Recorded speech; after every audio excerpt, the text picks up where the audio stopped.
Ya, Komisi Pemilihan Umum DKI telah menyelesaikan rekapitulasi perolehan suara Pilkada Jakarta 2024. Hasilnya pasangan nomor urut 3 Pramono Anung Rano Karno meraih suara terbanyak, yakni 2.183.239 suara atau 50,07%. Sejumlah drama tersaji dalam rapat pleno hari ini. Saksi calon gubernur Jakarta nomor urut 2 Dharma Pongrekun Kunwardana menolak menandatangani berita acara rekapitulasi, hingga koordinator tim pemenangan Rido yaitu Ramdan Alamsyah dari pasangan nomor urut 1 memutuskan keluar dari rapat pleno. Dan untuk membahas ini sudah bersama kami ada Bang Iwan Tarigan, jubir tim Pramono Rano, dan juga dari tim RK Suswono ada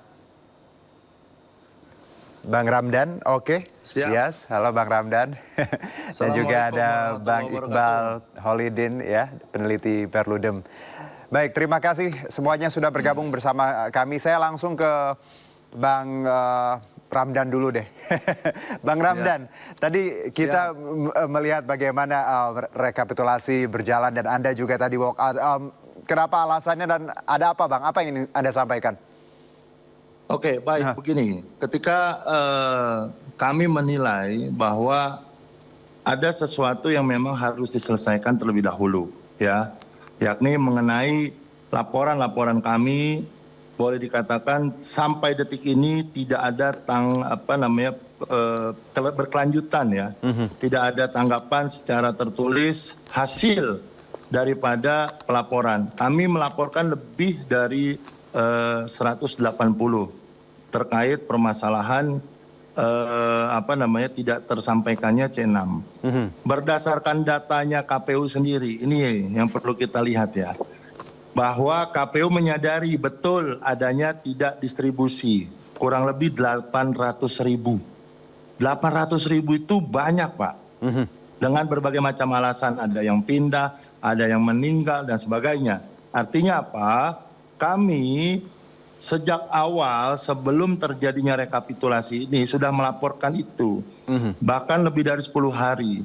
Berdasarkan yang namanya peraturan Perbawaslu sendiri, mekanisme pelaporan itu wajib ditangani 2 hari untuk diberikan pemberitahuan minimal dilanjuti atau tidak, gitu loh. Dan dalam satu minggu itu, ya, sudah harus diputuskan. Nah, yang menjadi masalah kami melihat dengan kacamata kami sendiri dan pelaporan baik kami sadur dari teman-teman media di wilayah, bahkan teman-teman sendiri di relawan dan sebagainya, bahwa memang kami melihat Bawaslu DKI Jakarta terutama berkaitan dengan penegakan Bapak Sabdo ini tidak konsisten terhadap apa yang dia omongin. Gitu loh. Kami menemui beliau beberapa hari lalu dengan tegas dan lugas, normatif. Ya, kami proses kok seluruh laporan. Kami terima, bukan kami proses, kami terima laporan itu. Pertanyaannya, kalau hanya sekedar menerima laporan, ya kami juga punya bukti. Pelaporan itu diterima. Pertanyaannya adalah dijalankan atau tidak. Gitu loh, ditindaklanjuti atau tidak. Permasalahannya tidak ditindaklanjuti. Nah, apa yang kami dalilkan dari setiap laporan kami dibuktikan sendiri hari ini di pleno. KPU menyatakan ada 800.000 tidak terdistribusinya surat suara. Apakah itu kemudian hanya dianggap sebagai hal yang biasa saja? Karena kita tahu ada pemilih itu 8 juta yang memang kemudian menggunakan hak suaranya 4 juta yang tidak didistribusikan suaranya itu 800.000. Belum lagi ditambah jumlah suara tidak sah yang ada di kisaran 300.000. Jadi apa yang diberikan anggaran oleh KPU, ya, dari pemerintah berkaitan dengan pelaksanaan pemilu ini, pesta rakyat, itu juga harus dihargai. Jangan dianggap partisipasi itu adalah hak. Kita coba berpikir secara modern, Pak. Bahwa yang namanya memang betul memilih atau tidak memilih adalah hak daripada setiap orang. Akan tetapi kan itu mekanisme yang namanya promosi, yang namanya kemudian pelaksanaan sosialisasi.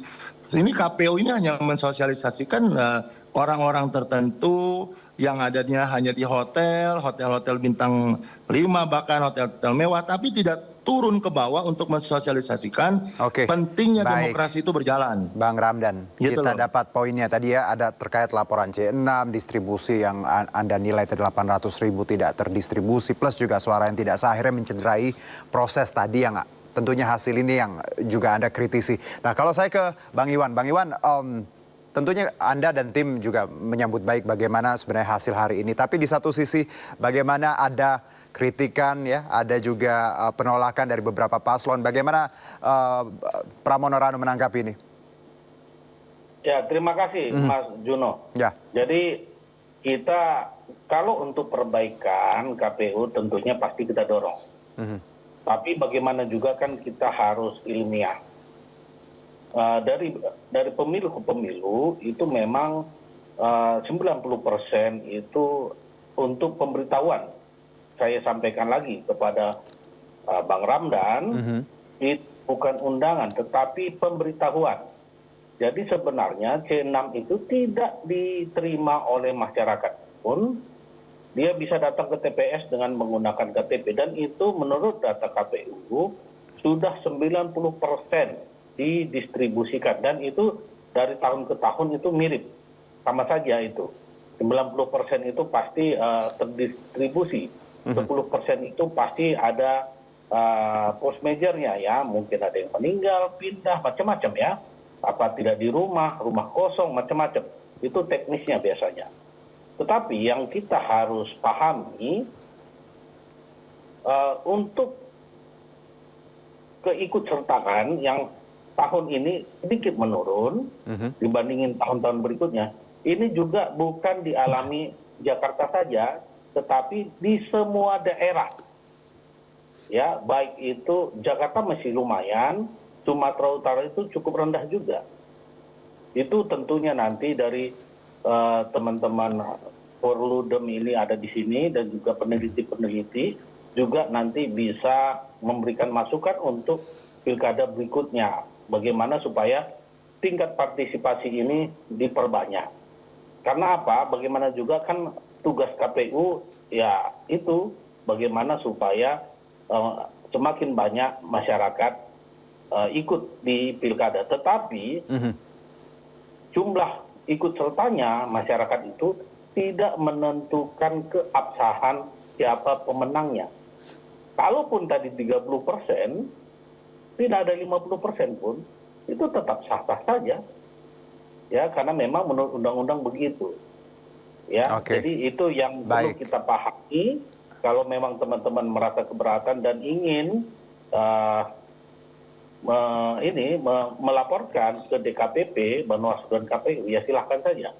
Karena itu adalah hak teman-teman dari pihak 01 maupun pihak 02. Baik, jadi Bang Iwan, ya bahwa tadi tingkat partisipasi tidak linear dengan tingkat keabsahan ya Bang. Ya, berapapun partisipasinya nilainya kalau nanti outcome-nya seperti sekarang tetap sah seperti itu ya Bang Iwan ya? Betul. Oke, saya ke Bang Iqbal dulu. Bang Iqbal, kalau kita lihat bagaimana dinamika hari ini, ada hasil yang disebutkan KPU, tapi hasil ini banyak dikritisi oleh dua paslon lain kaitannya dengan suara tidak sah, distribusi yang tidak merata, terus tadi C6 yang tidak tersampaikan. Anda melihat bahwa apakah pilkada di Jakarta memang berlangsung dengan keadaan seperti itu dan tidak hanya Jakarta sebenarnya mempunyai masalah yang sama, Bang Iqbal? Baik, sebetulnya Mas, kalau misalnya kita mau lihat ya, tadi sempat disinggung tuh bahwa nggak cuma Jakarta, dan memang kalau misalnya kita lihat bahkan kalau dalam rata-rata gitu ya di setiap provinsi dan daerah, 545 daerah entah itu provinsi, kabupaten, kota di Indonesia itu cukup naik dan turun gitu ya. Artinya misal kalau kita juga lihat dalam exit poll misalnya yang kemudian yang ada gitu ya, salah satunya misalkan dari awal kita mau baca kondisi ini seperti apa sih, kita bisa lihat salah satunya bagaimana bacaan exit poll-nya Kompas misalkan di beberapa waktu sebelumnya di pilkada di beberapa daerah yang dengan jumlah penduduk yang padat, Jakarta, Jawa Tengah, Jawa Barat misalnya, dan Jawa Timur misalkan, kita melihat bahwa grafiknya ya memang dari awal kita bisa lihat ada indikasi penurunan khususnya di Jawa Barat dan Jakarta gitu. Artinya memang dari awal bagaimana penurunan partisipasi pemilih ini memiliki banyak sekali faktor yang bisa menjadi penyebab gitu ya, baik secara teknis maupun yang sifatnya non teknis. Dan kita bisa melihat dari awal sendiri pilkada 2024 sebagai pilkada yang kemudian pertama kali dilakukan di tahun yang sama dengan pemilu gitu ya, jarak waktunya sangat sedikit. Kemudian kita bisa melihat bagaimana faktor masyarakat yang sudah jenuh dengan pemilihan gitu ya. Setelah kemarin pilpres, kemudian pileg dan sebagainya, cara memilih lagi. Dan kita juga lihat berbagai kekecewaan masyarakat gitu ya, terhadap ketidakpercayaan terhadap penyelenggara, ketidakpercayaan terhadap berbagai pihak dan lain sebagainya. Kita bisa melihat bahwa indikasi-indikasi ini sekiranya sudah cukup menunjukkan itu semua gitu ya. Salah satunya Mas, kalau misalkan kita mau lihat juga ya, permasalahan-permasalahan ini kalau misalkan merasa ada masalah gitu ya dalam pemilihan memang harus segera dilaporkan dan lain sebagainya. Tapi satu hal yang penting adalah seberapa kuat bagi kemudian pembuktian dan juga seberapa profesional nanti pihak penyelenggara, pengawas dan lain sebagainya, pihak-pihak terkait itu menanggapi respon-respon tersebut. Yang pasti adalah bagaimanapun hasil pemilihan ini gitu ya, kita perlu melihat ini semua sebagai bentuk perbaikan yang penting untuk penyelenggaraan ke depan, bahwa hari ini dengan pemilihan yang disatukan gitu ya di tahun-tahun yang kompleks dan cukup rumit gitu ya, melahirkan berbagai masalah yang ada. Ya, Bang Iqbal, Bang Ramdan, dan Bang Iwan, sebelum kita lanjutkan, ini terkait calon gubernur Jakarta nomor urut 3 Pramono Anung, ini yakin semua pihak akan menghormati hasil rekapitulasi penghitungan suara Pilgub Jakarta oleh KPU.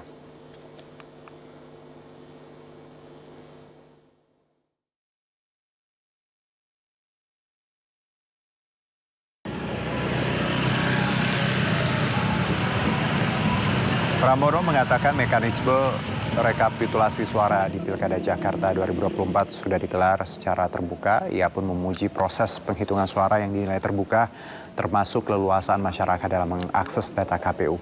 Politisi PDI Perjuangan ini juga menghormati langkah yang ditempuh kubu pasangan calon lainnya dan wajar pihak yang tidak sependapat menempuh upaya apapun yang terpenting sesuai dengan koridornya.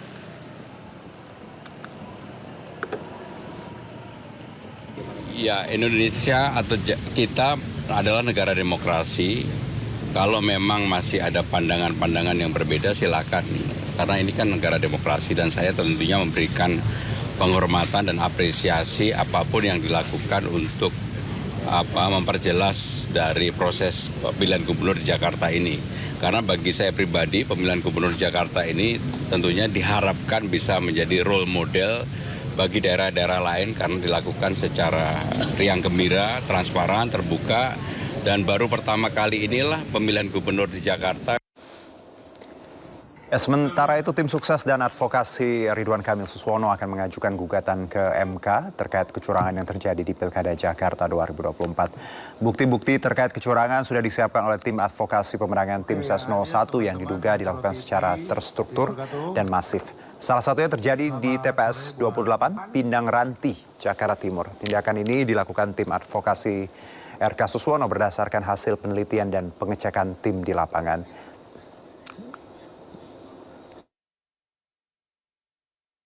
Melaksanakan proses pilkada penuh, kekurangan dan kecurangan yang dilakukan dengan orang yang tidak terkait dengan KPU dan petugas KPPS di lapangan. Banyaknya aduan masyarakat ke Bawaslu bahwa mereka tidak mendapatkan surat undangan C6. Ini masif terjadi di semua TPS dan ini adalah salah satu faktor yang menyebabkan rendahnya partisipasi masyarakat dalam pilkada kemarin, yang menjadikan pilkada kemarin adalah pilkada terendah partisipasi masyarakat sepanjang sejarah pilkada di DKI Jakarta, yang ujungnya membuat pilkada tersebut tidak memiliki legitimasi yang kuat, sehingga ini adalah kesalahan atau tanggung jawab dari KPU DKI Jakarta yang kemarin sudah kita laporkan kepada DKPP. Baik, sebelum ke Bang Ramdan, saya ke Bang Iqbal dulu. Singkat Bang, kalau kita bicara rencana dari tim 01 untuk melakukan gugatan ke MK, Ada selisih suara yang cukup tinggi ya, signifikan, 10%. Apakah Anda melihat bahwa dari angka selisih ini dengan misalnya data-data tadi kecurangan dan hal-hal yang di bawah 01 bisa merubah semuanya, atau ada celah di sini kalau dari Anda, Bang Iqbal? Oke, kami pikir itu perlu dicari alasan yang paling kuat gitu, Mas. Misal kalau misalkan alasannya misalkan karena kurangnya distribusi form C6 misalkan, atau kemudian karena mereka ingin menyalahkan rendahnya partisipasi publik karena penyelenggara. Saya pikir tanggung jawab peningkatan partisipasi publik dalam pemilihan itu bukan hanya penyelenggara aja, tapi setiap elemen itu punya kewajiban tersebut. Partai politik misalkan, mereka punya kewajiban untuk kemudian melakukan pendidikan politik, untuk kemudian mengajak partisipasi masyarakat, untuk kemudian memberikan calon yang memang memiliki keterwakilan yang kuat gitu ya, merupakan pilihan ataupun merupakan hal yang condong digandrungi oleh banyak orang. Kemudian penyelenggara, ya tentu mereka perlu untuk memastikan baik teknis non teknis itu berjalan dengan baik dan lain sebagainya, untuk kemudian memastikan kepercayaan publik meningkat. Artinya kalau misalkan alasannya itu hanya karena penyelenggara, saya kira kurang tepat gitu ya. Tapi bukan berarti bahwa penyelenggara tidak bisa dikritik. Tentu harus dikritik ketika memang ada yang kurang, kayak gitu. Tentu itu harus dikritik dan itu harus menjadi evaluasi gitu ya. Tapi bukan berarti kita hanya menyalahkan satu pihak saja, bagi kami melihat seperti itu. Oke, Bang Ramdan, langsung Bang. Rencana ke MK, lalu apa yang akan dibawa nantinya, kalaupun memang rencana ini jadi? Yang pasti kami begini ya, Mas. Mahkamah Konstitusi itu banyak sekali menerima kasus yang berkaitan dengan pemilu, baik pemilu pilpres, pemilihan umum legislatif maupun pilkada. Dan rujukan-rujukannya itu sudah jelas. Kita ambil contoh di 247 putusan Mahkamah Konstitusi, itu jelas. Hanya berpikir dan berbicara tentang bagaimana distribusi yang namanya C6 itu tidak maksimal, yang kemudian hasilnya itu di PSU gitu loh. Jadi kami sangat yakin bahwa masih ada rumah besar hukum ya, Mahkamah Konstitusi, tempat kami mengadu, daripada kami mengadu kepada Bawaslu yang sudah capek kita bolak-balik, kita temui orangnya juga sudah, bahkan beberapa ketua-ketua wilayahnya enggan untuk melaksanakan rapat pleno, ada aja alasannya, yang sakit lah, yang pleno kesana kesini, banyak sekali alasan.